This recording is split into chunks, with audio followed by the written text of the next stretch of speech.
Hey everybody, it's Jason Blaha here, and today I want to chat with you guys a little bit about not thinking of foods the way that we do in terms of macros. Everyone has become so macro obsessed, to the point where they actually think any of these macros are even equal, as if all fats do the same thing in the body, when literally different fats change fat oxidation on a calorie for calorie basis differently than others. Some cause insulin resistance, some reduce insulin resistance, some increase inflammatory markers, some reduce it, so on and so forth. So even having a whole category called fats that we just think of as fat sources is not particularly good. The same thing when it comes to carbohydrates. Because even the type of carbohydrates and the ratios of things matter, of fructose versus glucose versus fiber.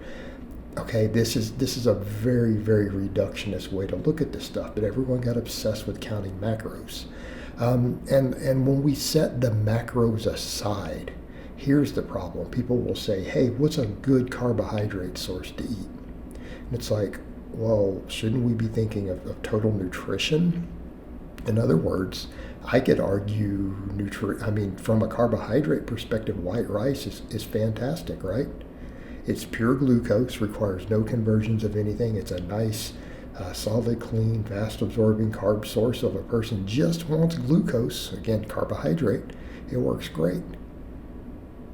Right? There's no debate about that. But do you see the problem with that? People are like, yeah, but there's not a lot else in it. Yeah, but you only ask what's a good carbohydrate source, not what gives a complete nutrition profile. And a lot of your best foods contain multiple things, most of the foods we're eating, we're not eating purely for fat, carbs, or protein, unless we're eating, very specific foods like a lean chicken breast, or, of oil, or white rice, And if you're eating that way, okay, fine. But most healthy foods contain multiple things in them, and they contribute to your carb, fat, and protein intake. Even the foods that people don't think of as higher protein foods, they still contribute to your protein intake for the day. But we go beyond that. So what's wrong with a sweet potato then? Like, can we compare even a white potato to rice? Well, they're completely different nutritionally. Okay, so it's like, what's a good carb source? Well, white rice is a great carb source. What's a better source of overall nutrition? And please note, I'm not telling you not to eat rice by any means. That is not the point of that. But you take let's just say a normal white potato. I do more sweet potatoes, but let's say a white potato. Nutritionally, are these things even remotely similar? No. As a carbohydrate source, they're similar. They're both very similar glycemic index, which is not that important, by the way. They're both entirely glucose-based carbohydrates. They're starches.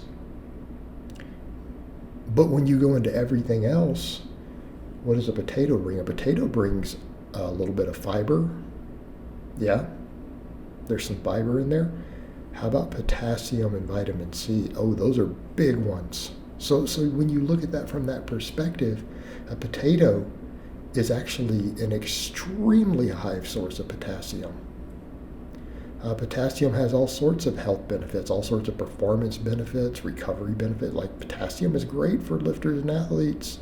It's one of our primary electrolytes. In fact, it's a lot to potassium intake, even in regulating sodium intake as far as blood pressure goes. That's one of the things noted in the research. It's not that sodium itself entirely affects blood pressure, it's your potassium to sodium ratios. So when we start looking at a potato versus rice, if we're looking purely at the carbohydrate value, these are completely interchangeable, except that a potato is a root vegetable. Right? The potato is bringing potassium to the table. It's bringing vitamin C. Do you know you can actually hit your entire vitamin C intake off potatoes for a day? Yeah, it's totally possible if you eat a fair amount of them. It can be done. Satiety is different on these two. You see where we're going? The nutrition profile is vastly different, even though the carbohydrate profile is the same. So should we be asking, instead of what's a good carbohydrate source is what does my carbohydrate foods bring to the table nutritionally. Okay, same thing come over, let's say we compare brown rice, okay, because we're going to take a whole food. The issue with the white rice and stuff is taken. Well, the brown rice brings some extra fiber. Brown rice brings some iron and stuff to the table. Magnesium. All right, here's a big one. How about the omega-6 fats? Yeah, it is a valid source of omega-6 fats, and it's completely healthy omega-6. It technically reduces inflammation. That's a whole other topic people need to dig into as far as omega-6 fats and other PUFAs in terms of inflammation. That is a vastly more complex topic than people have been led to believe, by a lot of fad diets. But the type of omega-6 fat found in brown rice is absolutely linked to lowering inflammation in the body, lowering LDL cholesterol, raising HDL. Okay. So now we're dealing with a comparable food. How does brown rice compare to the potato? Very different nutrition profiles. Hey, we're bringing these some healthy fats. We're probably bringing a lot of magnesium, all this stuff with the brown rice, right? The fiber in it's actually very good at gut motility.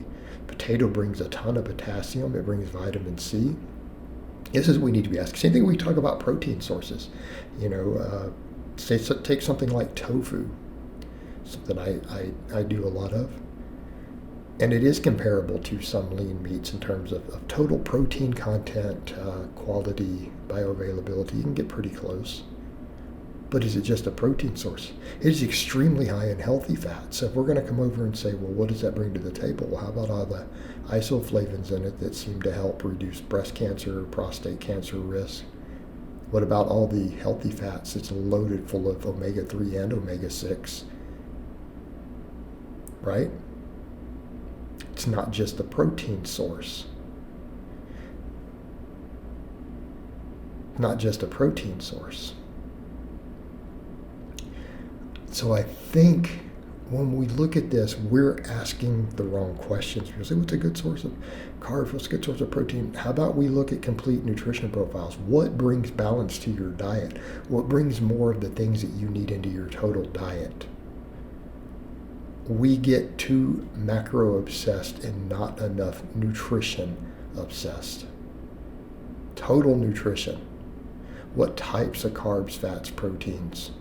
What type of vitamins? What type of minerals? What sort of isoflavones? How much fiber? These are the things that are really important. All right, guys, but that's really all I have to say on that today. I hope it's been informative, and I'll talk to you guys next time.